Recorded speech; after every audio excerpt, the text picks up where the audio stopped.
My name is Robert Stone. I'm a private eye, and I'm good at finding things. Really good. Along with my partner Styx, we find things that want to remain hidden, like car keys, lost pets, unfaithful spouses, and homicidal maniacs. Not always in that order. We are detectives for hire in the sprawling metropolis called Freedom City. Here in our case files, you will find magic, monsters, mystery, and mayhem.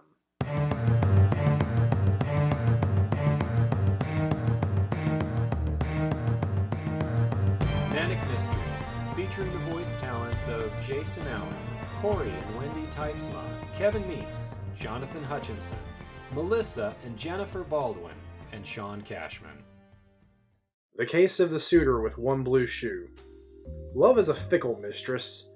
She makes you feel like you can walk on clouds, like everything is right with the world, and then she stabs you in the stomach and leaves you bleeding and alone in the rain. I've had my heart broken once, and I'm not in any hurry to have it broken again. I'd sworn off dames, and I've turned to the only lover I know won't walk out the door on me. A nice bottle of Jane whiskey. However, there's always that occasional ache that makes you wonder what might have been. I was deep in conversation with Jane when our doorbell rang. It was late, well past our normal hours. Styx had already gone home for the evening. I should have ignored the door, but I had this incurable malady called curiosity. Sorry, Dear Lord, are you an angel or am I dreaming? I apologize for intruding so late. Are you Dick? Excuse me, sorry. No, I'm stoned. Meet you, it's pleasure. Please, come in. Thank you. I hope I'm not bothering you, Mr. Stone, but I desperately need your help. Okay, have a seat and tell me what's wrong. I'll fix some coffee. Thank you. I'm not sure where to begin. It's all just so horrible. Uh-huh. I paid them. I honestly did. Would you like sugar? Yes, please. But they still have him, you see. Curse my weak female body. I feel another swoon coming on. Huh? I mean, look, here it is. The shoe. That is a shoe. Yes, and it's blue. I mean, that was what I first noticed, of course. How could you not notice a shoe like this? That was how we met, I mean. Okay, that's better. The money was no problem, of course. Well, it was a lot, but my family breeds horses, you see. Not just any horses, of course. Only the most illustrious pedigrees. We have Arabian, Nerubian, Appaloosa, Buckskins, Montagues, Capulets. Ma'am? Condors, Barons, Shetlands, or is that Moldavian? I can never remember. Miss? Yes? Sorry, I get distracted easily. What were we talking about? How about we start with your name? I'm Elanora Swan. Pleasure to meet you, Miss Swan. I am Robert Stone. Pleased to meet you, Mr. Stone. No, it's just Stone. Now, why don't you tell me what brought you to my door at this hour? Well, you see I'm in love. Congratulations. Thank you, but that's not why I'm here. I'm assuming you want me to find out the real history of your groom-to-be, or do you suspect him of cheating on you? What? No, nothing of the sort. I need you to find him. So, he's run off? He's been kidnapped. Well, that's not good. Does this gentleman have a name? Brandon Birmingham. Even saying his name makes my heart flutter. He's the most handsome man you will ever meet. He has eyes like the ocean after a storm. His hair is auburn and hangs about his shoulders. Oh, even just the thought of him makes me want to swoon. Please don't. The carpet hasn't been cleaned in a while. It all began 3 weeks ago. My family is wealthy, you see, and they felt it was high time that I was married. Go on. So they bought me a ticket for the Halcyon Docket. Have you ever heard of it? No, of course you haven't. Only the wealthiest and most eligible members of society are allowed. It's a cruise ship that serves a very specific purpose. It's a way for the young and rich to meet one another and establish an association. So, you met this Brandon on the ship? Heavens to Billsby! No, I refuse to go. Those lords view marriage as business contracts. I desire passion, not investment capital. I gave my ticket to my parlor maid and sent her in my stead. She's engaged to a nice young lord, I think. Pity. She was a good maid. Anyways, I wasn't ready for matrimony. No, I wanted to ride free through the woods with my loose hair flowing wildly behind me. Where did you meet Mr. Birmingham? I'm getting there. I had snuck out to our chateau in Bramblebee and had gone for a ride that morning when the most terrible thing happened. My horse stumbled and I broke a nail. Imagine my distress as I sat there wondering how the day could possibly get any worse, when from behind a tree stepped out a vile villain. He turned out to be a vampire pirate, and he attempted to rob me. How unexpected. A vampire pirate on foot, robbing people on the highway in broad daylight. Please, do go on. Well, naturally, I wouldn't give the knave a chance. I rode away as fast as I could. When I finally stopped, I was completely out of breath. My chest was heaving, and I fear I ripped one of my sleeves in my flight. I was incredibly distraught, and that's when he appeared. My knight in shining linen, my hero with washboard abs and delicately fine features, my Adonis made flesh. Brandon? He came riding up to me on a stallion as white as snow. He was wearing a white dress shirt that hinted at the rippling muscles beneath. His voice was firm, commanding, and yet full of tender concern as he asked about my welfare. I blushed, not only from my ripped bodice, but also because I was overwhelmed by his rugged features. My heart began to thrum in my chest. I glanced shyly at him. Feelings I never experienced before rushed through me. I was smitten. It was love, Mr. Stone, a pure, heated love of unbridled passion. And I knew this was the one, my heart's true desire, my soulmate, my destiny. If he had asked me to kill a dragon or climb a cactus, I would have done it without a moment's hesitation. I couldn't even look at his face. I didn't want him to see my flustering heart, so I looked at his shoes, his handsome, manly blue shoes. I know I'm going to regret this, but go on. Ours was a whirlwind affair. We rode, we laughed, we danced. It was the most beautiful day in my memory, one I will cherish forever. He came to my window that night and played me a sonnet on a lyre. How many men do you know can play a lyre? Actually, more than I care to admit. Can we get to the part where your handsome stallion gets kidnapped? All business, I see. After the song, we kissed. Oh, his lips were as sweet as honey. My entire body shuddered with desires I had never felt before. It was bliss. And then the kiss ended and my world was torn asunder. Like a bandage ripping away skin did our hands part. But he promised to return in the morning, and we would spend the whole day together. I couldn't wait for the dawn. My mind was filled with impure thoughts, but my soul leapt for joy and eagerly prayed for the morning sun. And the next day? Light filtered through my window, and I dashed to the window to throw back the curtains. But alas, my knight in shining white, my bard, my heart's true desire, was not there. I searched the village, but to no avail. Then that afternoon I opened the front door, and there, lying in a basket, was a letter and a single blue shoe. What did the letter say? Here, I will read it to you. Miss Swan, we have taken a Mr. Brandon Birmingham as our hostage. If you value his life, you will fill this basket with gold and leave it on the back door of the East Arrow Inn by 5 p.m. My darling Brandon, captured by villains most foul, I vowed to rescue him. What is money compared to true love? I didn't have that much money on me, so I left the basket with jewelry. I hoped it would be enough, but I kept the shoe and the note. I returned to my chateau. All day I waited. Every minute, every hour away from Brandon was a torment most severe. Night came and I could not sleep. I tossed and turned. I imagined all of the terrible torture they would do to this sweet, gentle man, whose voice is that of an angel, and whose rippling muscular chest is the vision of dreams. This morning I received another basket and another note. They demanded more, but money this time. I fear that nothing will assuage these kidnappers' greed. I need help, Mr. Stone. Please, help me find and save my darling Brandon. I beg you. All right. Let me get my things. Oh, thank you. Thank you. Bless you. I have a coach waiting downstairs. Whoa. Nice carriage. Yes, beautiful, isn't it? This is my driver, Helena. Pleased to meet you. Well, I need to make a stop out of town and pick up my partner. Of course. Just tell Helena where to go.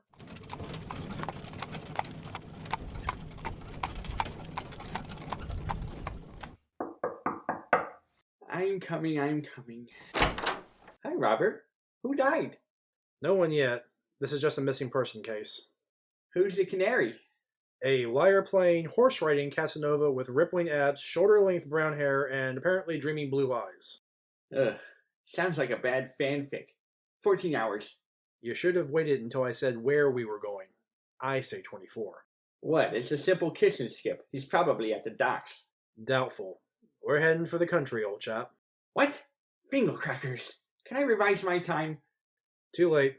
Now go get your walking stick, your bug spray, genteel manners, and the quick grabs. We're probably going to need them. Dagnabbit. I hate the country. Alright now, Miss Swan? Please, call me Elanora. Elanora. I would like to get some additional information about our missing man. Ask away. I know my darling Brandon like my favorite meal. Not the metaphor I needed to hear. Okay, what does he do for a living? I have no idea. Where was he staying in Bramblebee? The inn, I think. Does he have any family or friends there? I don't know of any. Does he have any enemies? Was he nervous about anything? Surely not. No one could possibly dislike my Brandon. Or did he carry a sword, a gun, some kind of weapon? I didn't notice one. Where is his home? We didn't really talk about it. What are his hobbies? Does looking handsome count? Okay, how about discerning birthmarks, scars, tattoos? No, his skin was perfect. Clean, tanned, and with just the right amount of stubble. Surely you two must have talked. What did you talk about? We talked. Oh, how we talked. Every word we exchanged was a subtle kiss. Every glance a gentle caress. I told him my hopes, my dreams, and he listened, truly listened, to my every word. I bore my soul to him, and he lifted me up. Did he share any personal information with you? Well, no. We mostly talked about me. He understood me like no one I've ever met before. What can you tell us about him? He is strong like a river, but gentle like a newborn lamb. He speaks with authority, but also with compassion. He stands tall, but is not proud. His hair is unruly, but yet refined. He is firm, but yielding. He is patient, and yet rough. He is as wild as a stallion and civilized in his manners. He's round and square, complex and simple, a mystery and known, self-reliant and dependent, gallant and... Well, I'm going out for some fresh air. Everything all right, sir? It is getting way too steamy in there. You're Helena? That's right, sir. Did you meet this Brandon Boombox? No, sir. How long have you worked for Miss Dramatic? Begging your pardon, sir. Miss Swan? Oh, I've been in her employ for a couple of months now. Tell me, has Miss Swan had many boyfriends? My lady is not that kind of woman, sir. I would ask you not to speak like that about her. I'm sorry, I'm just thinking aloud. A beautiful woman like her must have lots of male callers. Not really, sir. Indeed. I'm surprised there aren't suitors just banging down her door, if you'll excuse the expression. Miss Swan doesn't. Well, I don't think I should say. No, please, tell me. It might help our case. It's just, well, Miss Swan is a bit of a dreamer, if you catch my drift. Not really. You know those books that you can get at the back stall of the grocers? The ones that teach you how to be successful by writing books on success and getting people to buy them? No, the ones with men with no shirts holding ladies that are about to fall over. Oh, she likes smut books. Nothing wrong with that. Well, my lady has a lot of them, see, and she has high expectations, and, well, most men aren't really like the ones in them books. The bar is a bit too high and femininely macho, huh? That sums it up, sir. Very interesting. The ride into Bramblebee took the rest of the night, and well into the morning. Miss Swan spent most of that tragically lamenting her lost paramour and providing detailed descriptions of his physique. I feigned sleep, and Miss Swan seemed content to continue the conversation without me. This left me to my thoughts. On one hand, I agreed with Styx. This whole romance sounded either like an elaborate daydream or some confidence scam. Miss Swan is clearly an incurable romantic. She meets this dream stud who magically appears and sweeps her off her feet. Then he immediately gets kidnapped by someone who demands a ransom from her. It just didn't add up. Is she lying to me? Why grab this guy? How did they know she would pay for his release? More than likely, this Brandon and his kidnapper were one and the same. But why not play the con out longer? How could they have known she would fall head over heels for this guy after just one afternoon together? Maybe it was a kiss and skip. Here we are. Welcome to my humble chateau. If this is your summer house, you must live in a castle. I do, actually. Miss Swan, we're going to leave you here at your cottage and head into town. We'll see what we can find. Would you like Helena to give you a ride? No thanks. It's only a mile. We can walk. When you find my darling, I will reward you handsomely. Fare thee well. What was that for? You left me alone with that woman. Hey, she's beautiful and rich. She's also crazy. I had to endure hours hearing about Brandon and how he epitomizes the noble man. She spent over an hour talking about his chest hair. His chest hair sticks. You would not believe how many synonyms there are for fuzzy. Sorry, it was just getting too hot for my taste. Did you find anything out from the driver? The driver never met Brandon. She did tell me that our client loves rom rags and is very lonely because she scares most men away. You don't need to be a detective to see that. So what's the plan? We have the ransom letters in the blue shoe. Let's start with the place where Swan made the first drop-off, and then we'll check in with the local cobbler. Do you think our mystery suitor and the kidnapper are in cahoots, or one and the same? That's what I was thinking, but somehow I doubt it. The second letter? Yeah, a smart kidnapper would have bolted after he got paid. This one is sloppy. He couldn't be bothered to hawk the jewels. Instead, he's now demanding cash and risking getting caught. Something isn't right about this. And look at this shoe. It's brand new. It was barely used. Ooh, can I bring out Sir Warburble? If you must. Oh, I must. I must indeed. Bramblebee is a quaint little hamlet tucked away amongst a forest of trees. The inhabitants make a nice living catering to tourists and the wealthy snowbirds who bought up large estates in the surrounding countryside that they sometimes visit, but mostly keep for tax purposes. We received a few stares, but strangers were common and most of the locals ignore us. We checked the drop-off spot for the ransom money first. It was a tree stump just a few dozen yards behind the Bramblebee Inn. The stump was hidden from most eyes, but could be clearly seen by 3 different windows, 2 at the inn, and a third from a neighboring house. The second ransom note requested the money be left at the old well. This one could be seen by the inn, but not by the other house. We decided that our ransom writer was at the inn. However, Styx and I headed first to the town cobbler. It was a tiny shop with a glass window featuring a number of shoes. Men's, women's. Some were fancy, but most were utilitarian. Styx went first. I do say, they really should pave the roads through here. The dust is abominable. Welcome, sirs. I'm Lionel Scoot, a humble cobbler. How can I serve you today? I am Sir Warburble, Esquire the 22nd, and I think my needs would be obvious. I'm sorry, sir? My shoes, good man. Look at the state of my shoes. They have dirt on them. This is unacceptable. I paid a fortune for these shoes, and now they aren't fit to feed a dog. I require, nay, I demand new footgear. Oh, of course, sir. What kind will you be needing? I demand comfortable shoes fit for walking through your filthy streets that won't blister my feet and is befitting of my rank. They must also have some sort of enchantment on them so that they repel dirt instead of attracting it like these. I can certainly find you some comfortable and quality shoes, but I don't have any with enchantments on them. What? Have I gone too far into the backwater that I can't acquire enchanted shoes? I told Muffy that I don't like roughing it, but alas, I must. I had heard this is a quality establishment. This one fellow, he spoke highly of you. What was his name? He said he purchased his shoes from you. I rather like them. Yes, give me shoes like his. Certainly, but what was his name? It slips my mind. But he had these blue shoes. Blue shoes? You heard me. Surely you remember selling them. They were as blue as a forget-me-not. He said he bought them from you just the other day. I'm sorry, son, but you must be mistaken. Are you saying I am wrong? Me? Sir Warburble, Esquire the 14th? No, sir. It's just that I haven't sold any blue shoes to any young men recently. I am losing my patience. But I did sell a pair to a young woman 3 days ago. A woman, you say? Could you describe her?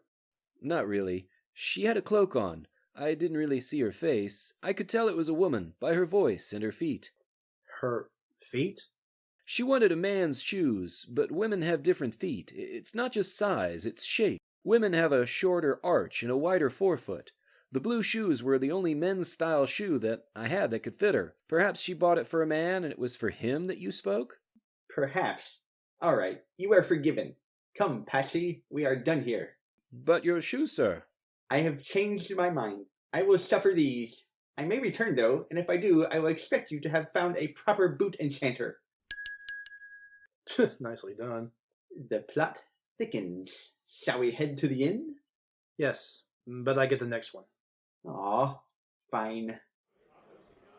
That's when they told me they had no more horses to draw the carriage. So I asked him, do you have stable boys? No, you didn't. I most certainly did. You should have seen the look on his face. Of course, it was nothing compared to the stable boys. He had 5 and we hitched them up. The stirrups and saddles were probably a bit much, but we must maintain some level of civility. What happened next? Here's the best part. They didn't have a proper carriage driver uniform, so I took my man Patsy and found an old curtain sheet in which I... Excuse me, my lord. Ah, Patsy. I was just talking about you. I'm terribly sorry to pull you away from what I am certain is an embarrassing story, but there is a matter that requires your attention. Alas, my friends, I must go. Duty demands it. Call me Sir Warburgle. Tell me, Styx, are you actually going to do any work here? I was just having a little fun. Besides, that pretty lady slipped me her room key. At least I think it's her room key. It doesn't have a number on it. Well, while you were busy playing snobbish royalty, I was actually doing detective work. What did you learn? There are 5 rooms on the 2nd floor. 1 is unoccupied, and the other was just rented out today. The other 3 are occupied, and the visitors have each been here a couple of days. There are 2 men and 1 woman. Each one of them is here alone. Do we have any names? Yeah, the innkeeper let me look at the ledger, and then he gave me a short description of each of the 3. The first one is Philip Cotton. He's a large man who dresses like a hunter or maybe a ranger. He hasn't come down to the common room since he arrived 3 days ago, and has barely left his room. The second, Juliet Bassat. She's a tall woman with long dark hair, and has been selling her services as an alchemist to the locals. She's been here for 2 days. The third guest is called Louis Vladimir Dublac. He's a lanky man with pale skin, pointy teeth, and arrived just a couple of hours after Juliet. We should probably start with the alchemist. Agreed. Come in? Good afternoon, ma'am. My name is Robert Stone. This is my partner, Styx. Pleasure. I'm Juliet. How can I help you? That's certainly an elaborate chemistry project you have going. Well, they are potions of vigor. Quite popular among the elderly. They have to simmer for a while. The elderly or the potions? What kinds of potions do you have? All kinds. I have potions of transformation that can change the color of your hair or make you taller. I have potions of illusion that will make you more handsome or beautiful for a few hours. I have potions that will cure drunkenness or hiccups. I have potions that will make you as light as a feather. I have love potions, I have sleep potions, I have fast potions, I have slow potions. Who would want to be slow? You'd be surprised. Fascinating. I'm afraid we're not customers. We're private detectives from Freedom City, and we're looking for a missing man by the name of Brandon Birmingham. Never heard of him. Tall guy, bare chest, wavy brown hair, ocean gray eyes, and a pair of bright blue shoes. I'm sorry. I can't help you unless you want to look like that, minus the shoes. My potions can't create clothing. How much? We have reason to believe he may be staying at the inn. Have you seen anyone that matches that description? Well, if you're looking for tall, dark, and handsome, the man next door fits that description. Louis Vladimir Dublac? Ew, no, not that disgusting creep. Yuck. I'm talking about the dreamboat with the large muscles and sandy brown hair. His name is Philip Cotton. Have you met him? No, but we're going to talk to him too. Oh, when you do, would you please give him this letter? I would greatly appreciate it. Sure, but what's in it? If you must know, it's a ticket to the ball tomorrow night. I'm hoping he will escort me. We'll give it to him. Such gentlemen, thank you. I'm sorry I wasn't more help. If I see this Brandon Birmingham, I'll be sure to let you know. This envelope smells like jasmine. Let's talk with Philip next. Maybe. He's not in. You've been holding on to that joke since we walked in, haven't you? Guilty as charged. He has to be in. The innkeeper says he never leaves. Go away. Leave me alone. Mr. Cotton, we have a few questions for you. I said, go away. Well, he's a friendly sort. Time for the big guns. Get the quick grab. 3 steps ahead of you. That does it. Mr. Cotton, my name is Robert Stone, and this is my colleague Styx. It is a pleasure to make your acquaintance. What was that? Oh, the object currently wrapped around your head and arms? It's called a quick grab. The police use it to incapacitate, shall we say, disagreeable individuals. I recommend you stop struggling. You might strangle yourself. We just need a few minutes of your time to ask you a couple of questions, and then we'll leave you alone. How does that sound? Just nod your head if you understand. What do you want? Like I said, we just need to ask you a few questions. Not out here. Inside. Phew, it's a bit rank in here. You need to do some laundry. Did she send you? He knows. We'll have to kill him. We're currently investigating a missing man by the name of Brandon Birmingham. Do you know him? No. Now will you leave me? Not just yet. I understand you came into town 3 days ago. Yeah? What's it to you? Well, may I ask what your profession is?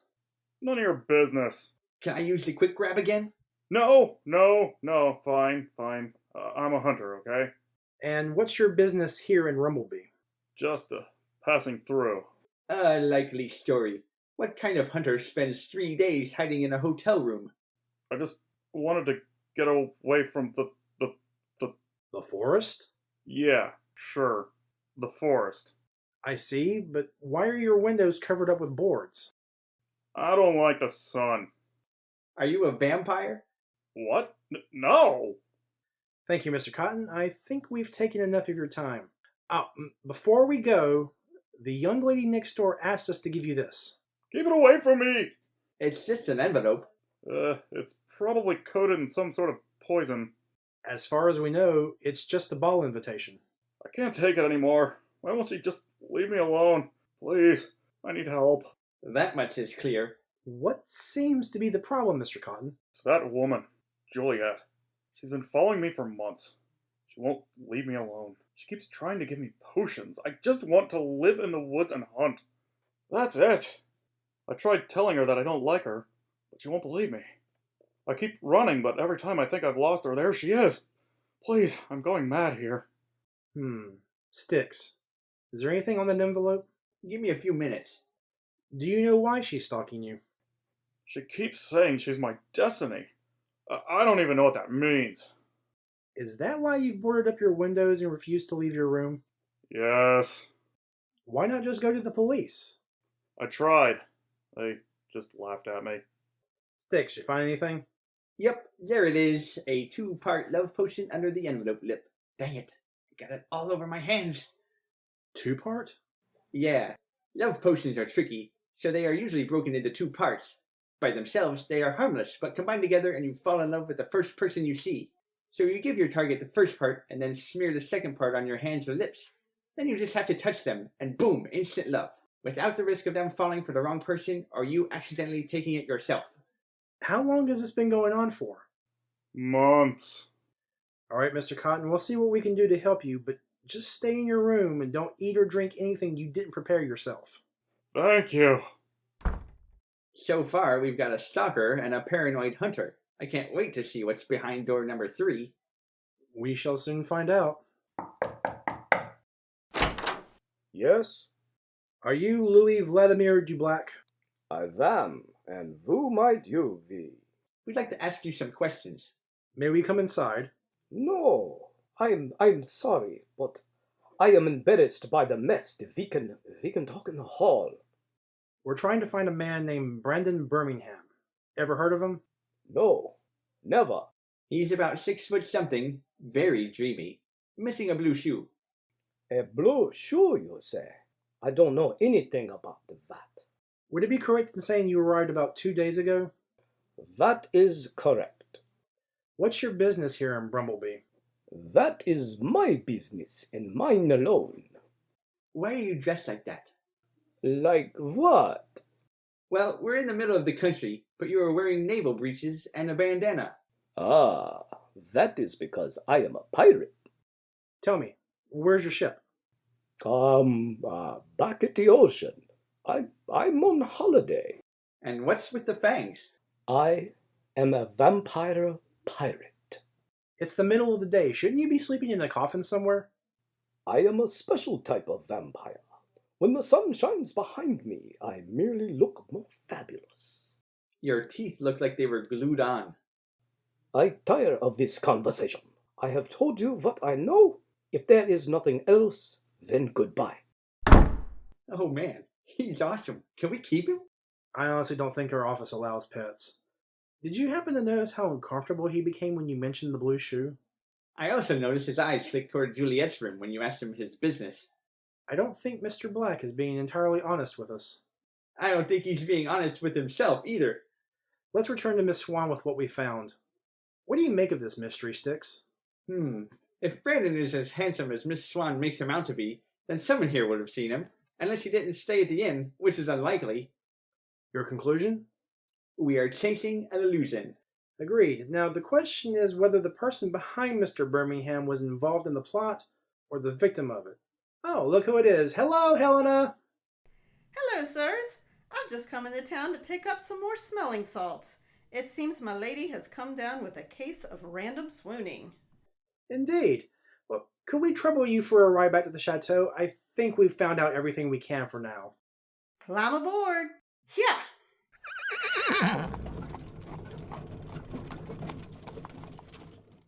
What news? Were you able to find a trace of my love? I'm sorry, Miss Swan. We've not found him yet, but we do have a few clues. I've received another letter. This one tells me to leave the second basket of money near a well, just outside of the city. Let Styx and I deliver the second ransom. We'll have a trap set for the kidnappers. Wonderful idea. Styx filled the basket with a few rocks and placed it carefully near the city well as per the instructions. We then found ourselves a nice perch and waited. Some folk like to think that a detective's life is full of glamour and mystery, but most of what we do is wait for someone to do something stupid. Well, we placed a basket near the drop-off, but we've been waiting an hour.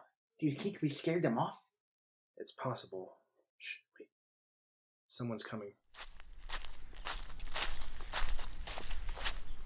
Whoa! Well. It's not every day you see a vampire hanging upside down by a snare trap. Unhand me, you ruffians! Cut me down this instant! Not until you tell us where to find Brandon Birmingham. I don't know anyone by that name. Then why are you sending kidnapping notes to Elanora Swan demanding ransom money? I don't know what you are talking about. I was just taking a walk when I happened to see a basket lying beside that well. I was going to take it back to try and find the owner. I have done nothing wrong. Somehow I doubt that. You seem to have lost your accent, and I bet a quick search of your room will reveal a pearl necklace that Miss Swan tried to pay initially. I'm certain the local constables would be happy to throw you in jail for both kidnapping and extortion. Kidnapping? Extortion? No, please. Don't throw me in prison. I didn't mean to do anything by it. I wouldn't hurt anyone. You better start talking or we'll have to turn you over. I confess. I sent the ransom notes, but I didn't kidnap anyone. That rich girl was asking about the inn for a bloke named Billy or something, and she mentioned that he wore blue shoes. I happened to find some blue shoes in the trash outside the inn. What were you doing digging in the trash? It's been a rough year for pirating and pillaging and whatnot, and okay, I admit it, I'm broke. I thought I could find something to sell. When I found the blue shoes, I thought I might be able to wrangle some money out of the rich flake. But she paid you with the pearl necklace and that money, so you sent a second ransom note. Exactly. Can you cut me down now? All of the blood is rushing to my head and I'm feeling dizzy. I thought you were a vampire. I'm not a vampire. not even a pirate. I'm just a florist. Sell flowers and plants. Cut him down. Thanks. What are you really doing here, Louis? Edgar. My real name's Edgar. I'm here because of Juliet. The crazy stalker alchemist? She used to come in my shop to buy supplies, and well, I fell madly in love with her. She's so beautiful, but she only has eyes for that hunter bloke. I've been following her for months, but she won't notice me. I thought maybe if I pretended to be a pirate and a vampire, I would be manly enough to catch her eye. But I spent all of my money on those fake fangs. So you really didn't kidnap Brandon, and you don't know who he is? I swear I don't. I've never even seen the guy. I just found some shoes. Do you still have the other one? Yes, I do. I guess I'm going to jail now, huh? No. I've got a better idea. But you're going to return that pearl necklace, and then you're going to help us. Anything. I will do anything. Robert, you have an odd gleam in your eye. I've got a plan. We're not only going to catch our mysterious paramour, but we're going to fix this romantic dodecahedron. Fishing for people takes a tremendous amount of patience. Sometimes all you can do is sit and watch them for a while before you can reel them in. We told Elanora to get a good night's rest. The festival was tomorrow, and it didn't leave us a lot of time to prepare, but I promised her Brandon would make an appearance. Styx and I worked through the night and most of the morning preparing our little drama. It was a little flair, with a dash of mischief. Morning came all too fast. First, we dropped in on Philip, the paranoid hunter, and provided him with his lines. After some less than gentle persuasion, he agreed to go along with the plan. Next, we dropped in on Juliet, the manipulative alchemist, who had provided us with the necessary potion for the second act of the play. We also conveyed to her the message from Philip that he would indeed meet her at the festival. She was too delighted to suspect any foul play. Then we visited the third actor, our faux undead corsair, who returned the stolen necklace, the other blue shoe, and agreed to meet us later at the festival. How do I look? My lady looks divine. Miss Swan, are you ready to go? I am. You are certain that Brandon will be there? In the flesh.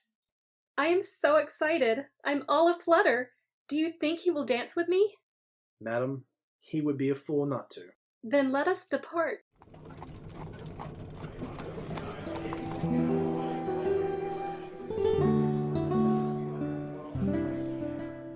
We are here. I don't see him. Give him time. A man like Mr. Birmingham has to make an entrance. Miss, I'm going to stable the horses now. Very good, Helena. I will retire myself to that pavilion until my darling arrives. Helena, wait a moment. I'm going to need your help with something. Go ahead, Miss Swan, and keep an eye out. What do you need me for, sir? Just stay with us for a minute. Act 1 is about to begin. Mr. Stone, I'm here. Thank you for the ticket. Couldn't afford this otherwise. Well, you can thank Juliet for that one. Now, stand behind this carriage and wait for a moment. Here they come. Philip, my love, you have no idea how happy I was to hear that you wished to meet me here. I agreed to come because this has to stop. I have no interest in you, and I want you to leave me alone. Snookums, surely you jest. Ah, she stroked his arm. The love drug must be in her left hand. I am not your love, your schnookums, your darling, or anything of that sort. Leave me alone. I don't understand. I hope you find someone who does love you, but that person isn't me. How was that? You are perfect, Philip. All right, Edgar, it's your turn. Do exactly what we told you. You need to take her left hand. Wish me luck. What is going on here? Shh, watch. Okay, he's walking up to her. So far, so good. She's distraught. She hasn't noticed him take her hand. He's got her attention. Now the kiss for the palm. He's got it. Yes! Juliet, I have a confession. Ever since you walked into my shop, you also walked into my heart. I'm not a pirate, not a vampire. I just want to impress you. I realize now I should have been honest with you from the start.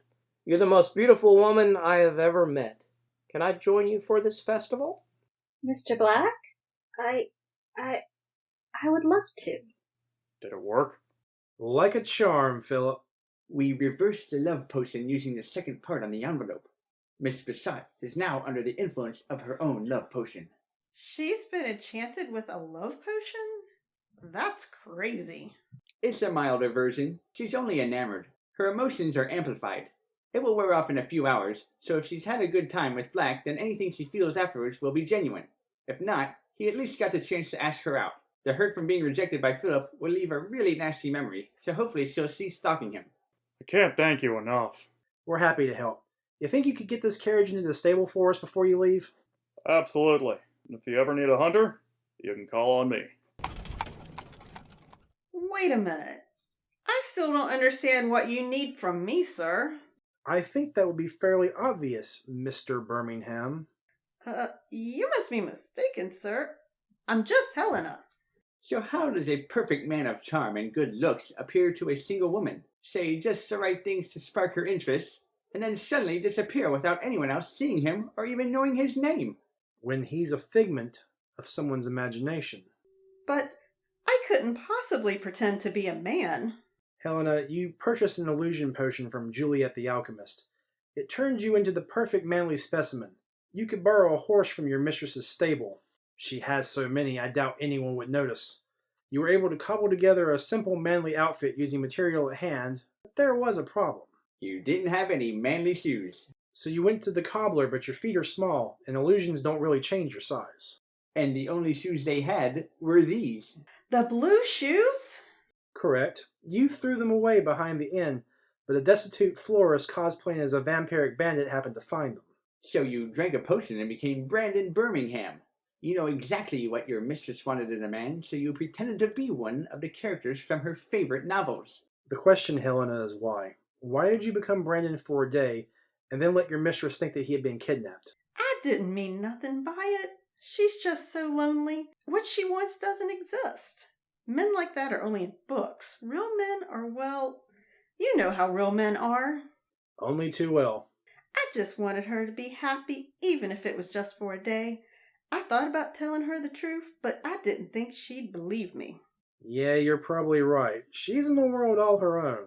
Are you gonna tell her? You think she'd believe us? She will believe Brandon, however. Here's another potion, just like you had the other day. Now take these shoes and this outfit. What do you want me to do? You could tell her the truth, or you could tell her that you're leaving. Forever. At least give her one last dance. Yeah, I think I can do that. Thank you. Well, that only took, 56 hours? Indeed it is. Ah, the night is sweet. Love is in the air. Our curtain closes. The winner is me. Sir Warbarble, come and join us. Well, my dear Patsy, I am a man of honor, and you have won our little bet. Relish your victory. I am off to Hobnob. Ta-ta. Thus ends the case of the suitor with one blue shoe. Miss Swan's property was recovered, and she shared several dances with Mr. Birmingham that night before he informed her he would be leaving permanently for a career in the military. To her credit, she took the news better than I expected. However, her heartbreak seemed to be temporary, for only 3 months later Styx and I noticed a marriage announcement in the broadsheets for a Lady Elanora Swan and a Lord Gabriel Lionsmane. Last I heard, Edgar and Juliet were still an item, and Philip was enjoying the single life in the woods. I like to think that everyone got their happy endings, after all.